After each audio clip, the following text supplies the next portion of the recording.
Hello my dear friends, welcome to my YouTube channel. आज की इस क्लास में हम डिस्कस करेंगे कुछ इंपॉर्टेंट वर्ड जो होमोनिम्स हैं, यानी सेम साउंडिंग है बट डिफरेंट मीनिंग वर्ड हैं और थोड़े कंफ्यूजिंग होते हैं उनको। तो क्लास को एंड तक देखना। अगर आपको अच्छी लगे, समझ में आए तो वीडियो को लाइक शेयर, चैनल को सब्सक्राइब करना। विदाउट वेस्टिंग टाइम अपनी क्लास को स्टार्ट करते हैं। सो माय डियर फ्रेंड्स, जो आज की क्लास की जो वर्ड्स की सीरीज़ है ये होमोनिम टाइप्स वर्ड है। होमोनिम्स मतलब जो साउंड करे same but meaning and spelling जिसकी अलग हो। तो सबसे पहला जो वर्ड है वो है आपका अपोजिट। एंड अपोजिट वर्ड कभी भी है, इसका मतलब क्या होता है, कोई भी मतलब प्रॉपर होना, किसी भी चीज़ का सुटेबल होना, जैसे बोलते हैं ना कि किसी चीज़ का उचित होना, वो क्या कहलाता है, अपोजिट कहलाता है।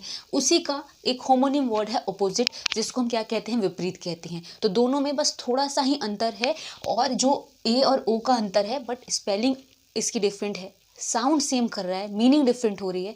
तो कंफ्यूजिंग वर्ड है, याद रखना। अगर ये वाला स्पेलिंग वाला आए अपोजिट, इसका मतलब योग्य होना होता है, जिसको प्रॉपर होना, सुटेबल होना, किसी भी चीज़ का उचित होना कहलाता है।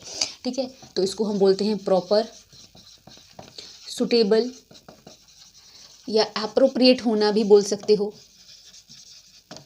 जिसको हम बोलते हैं उचित होना। और इस अपोजिट को आप सभी जानते हैं, जिसको हम विपरीत या उल्टा बोलते हैं, जिसको कॉन्ट्रास्टिंग तो बोल ही सकते हैं, कॉन्ट्ररी भी बोल सकते हैं, डिससिमिलर भी बोल सकते हैं। तो ये अपोजिट है, जिसको हम कॉन्ट्ररी तो बोलते ही हैं,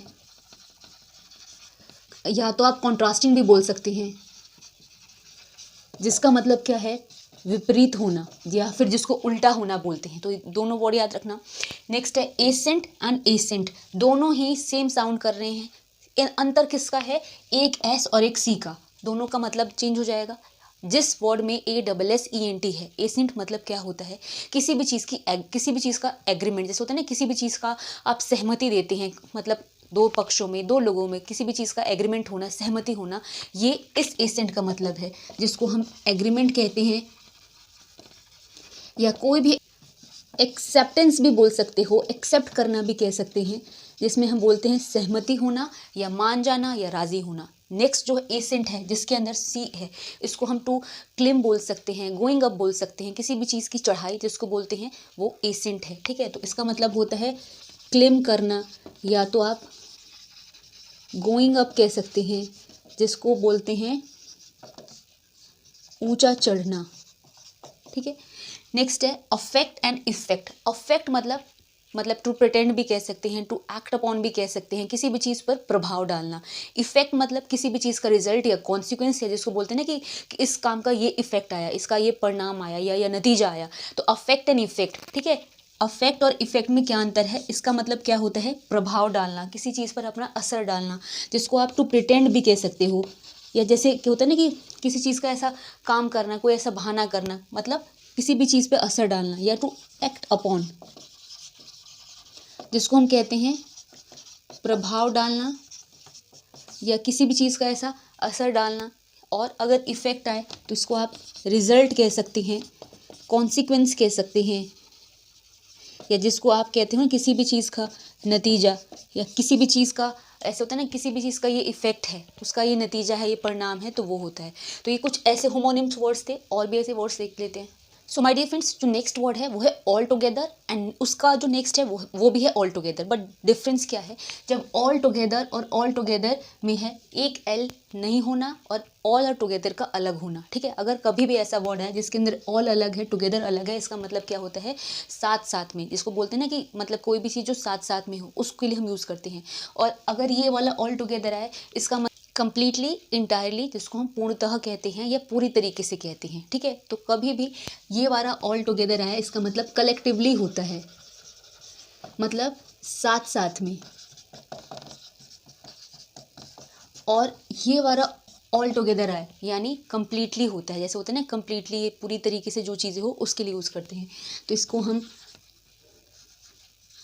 कंप्लीटली, इंटायरली के सेंस में यूज़ करते हैं, यानी पूर्णतः जिसको बोलते हैं या पूरी तरीके से बोलते हैं। तो ऑल टुगेदर अगर साथ में आए तो ये मतलब है, ऑल और टुगेदर में थोड़ा सा स्पेस हो तो उसका मतलब ये होता है। ठीक है, नेक्स्ट है आपका एल, एंड नेक्स्ट उसका भी वर्ड जो है वो एल है। तो AIL, एल का मतलब बीमार होना होता है या कोई परेशानी में होना होता है। और ALE वाला एल है, इसका मतलब ड्रिंक होती है, या फिर वाइन बोलते हैं, या फिर जिसको आप शराब बोलते हो, उसको उसके लिए यूज़ हम करते हैं। तो AIL मतलब टू बी इल जिसको बोलते हैं, या आप कोई भी पैंग बोल दो, जिसको हम पीड़ा बोलते हैं या फिर बीमार होना बोलते हैं। अगर ये वाला एल आए तो इसको हम वाइन बोल दो, बियर बोल दो, या तो ड्रिंक बोल दो, जिसको हम शराब कहते हैं। तो थोड़ा सा साउंड सेम है बट थोड़ी सी स्पेलिंग मतलब इधर से उधर करके वर्ड का जो पूरा मतलब है वो चेंज हो जाता है, ठीक है, इसीलिए इसको होमोनिम्स कहते हैं। नेक्स्ट है bail and bail, BALE bale, bale मतलब गांठ होता है जिसको हम पैकेज बोलते हैं, बंच बोलते हैं, बंडल बोलते हैं। एंड BAIL इसको हम जमानत बोलते हैं। जैसे होता है ना कि कोई सिक्योरिटी दे देना, कोई एश्योरेंस दे देना, तो इन दोनों में ये बेसिक डिफरेंस है। तो BALE बेल है जिसको हम पैकेज बोलते हैं, जिसको आप बंच बोल सकते हो, जिसको आप गांठ बोलते हो, या फिर किसी भी चीज़ का बहुत बड़ा बंडल बोलते हैं, किसी चीज़ का ढेर बोलते हैं, ठीक है। अगर ये वाली बेल आए इसको हम सिक्योरिटी बोलते हैं, एश्योरेंस बोलते हैं, या किसी भी चीज़ की जमानत बोलते हैं। जैसे बोलते हैं ना कि बेल हो गई, जैसे आपने सुना होगा, तो किसी भी चीज़ की सिक्योरिटी देके किसी भी प्रिजनर को या किसी भी क्रिमिनल या किसी भी गिल्टी को जो छुड़ाया जाता है तो वो उसको हम क्या कहते हैं, BAIL। और BALE वाला है तो इसका मतलब पैकेज, बंडल, बंच, या जिसको हम ढेर या गांठ बोलते हैं, ठीक है। अब देखो आगे course. So my dear friends, जो नेक्स्ट वर्ड है वो है आपका एंटीक एंड एंटीक, ठीक है। एंटीक और एंटीक में थोड़ा सा बेसिक डिफरेंस है, वो TIC है और ये जो है आपका TIQUE है। एंटीक और एंटीक का क्या बेसिक डिफरेंस है। कभी ये वाला एंटीक है, इसका मतलब क्या होता है, जो चीज़ें थोड़ी अलग हो, स्ट्रेंज हो, ऑड हो, विचित्र हो, ठीक है। अगर ये वाला एंटीक है इसका मतलब जो चीज़ें पुरानी हो, एंशिएंट हो, ओल्ड हो, प्रिमिटिव हो, ठीक है। तो ये इसका बेसिक डिफरेंस है। इस एंटीक का मतलब होता है ऑड होना, स्ट्रेंज होना, या जिसको आप वियर्ड या यूनिक भी कहते हैं, जिसको हम अलग या विचित्र भी बोलते हैं। अगर ये वाला एंटीक है तो इसको आप ओल्ड, एंशिएंट, प्रिमिटिव, या जिसको हम पुराना बोलते हैं। नेक्स्ट जो वर्ड है वो है डेफी एंड डेफी। Both are same sounding words but having different meaning. अगर ये वाला डेफी है इसका मतलब चैलेंज होता है, कोई भी चुनौती या किसी भी चीज़ का सामना करना, जिसको कन्फ्रंट करना भी कहते हैं, ठीक है, जिसको हम सामना करना या तो चुनौती भी कहते हैं। अगर ये वाला डेफी आए तो इसको हम वर्शिप कहते हैं, यानी जैसे बोलते हैं ना कि ईश्वर को पूजना या भगवान की तरह पूजना, कोई भी चीज़ की पूजा करना, वर्शिप करना, इस डेफी का मतलब होता है, जिसको हम बोलते हैं वर्शिप करना, जिसको हम कहते हैं पूजा करना, ठीक है।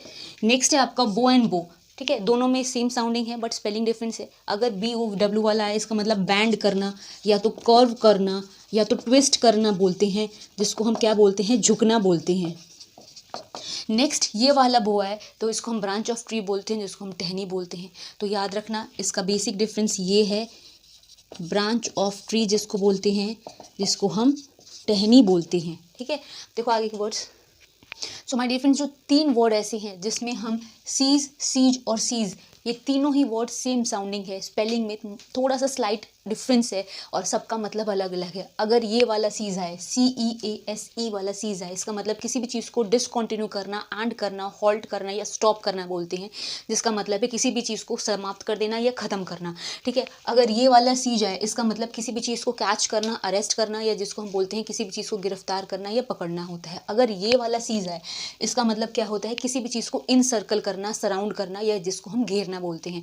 तो ये तीनों का बेसिक डिफरेंस है। अगर ये वाला सीज है इसका मतलब हॉल्ट करना, स्टॉप करना, या आप जिसको आप क्या बोल सकते हैं, किसी भी चीज़ को ख़त्म करना, ठीक है। डिसकंटिन्यू करना, जिसको हम बोलते हैं समाप्त करना। अगर ये वाला सीज है इसका मतलब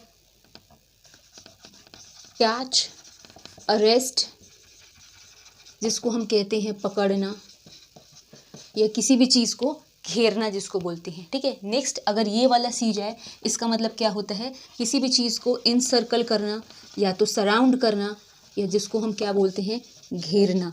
तो तीनों ही सेम साउंडिंग है बट इनका सबका मतलब अलग अलग है। नेक्स्ट है amiable and amicable. Amiable and amicable वैसे तो हम यूज़ कर लेते हैं सिनोनिम में, बट मतलब इनका अलग अलग है। एमिएबल मतलब जो फ्रेंडली नेचर का हो, सॉरी, एमिएबल मतलब जो लवेबल हो, या जिसको हम बोल सकते हैं प्यार योग्य हो, और एमिकेबल मतलब जो फ्रेंडली हो, जो मित्रता योग हो। ये बेसिक डिफरेंस है। तो एमिकेबल मतलब जो फ्रेंडली हो,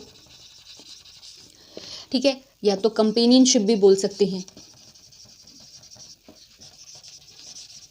जिसको हम बोलते हैं मित्रता योग्य। और ये जो हो लवेबल, इसके लिए हम यूज़ कर सकते हैं, या लाइकेबल। लेकिन हम जब सिनोनिम की बात आती है तो दोनों को लिख लेते हैं, बट मीनिंग डिफरेंट होते हैं, ठीक है। सो माय डियर फ्रेंड्स, ये क्लास यहाँ पे फिनिश हो रही है। अगर आपको अच्छी लगी हो, समझ में आई हो, तो वीडियो को लाइक, शेयर, चैनल को सब्सक्राइब करना। मिलेंगे नेक्स्ट क्लास में, तब तक के लिए थैंक्स फॉर वॉचिंग।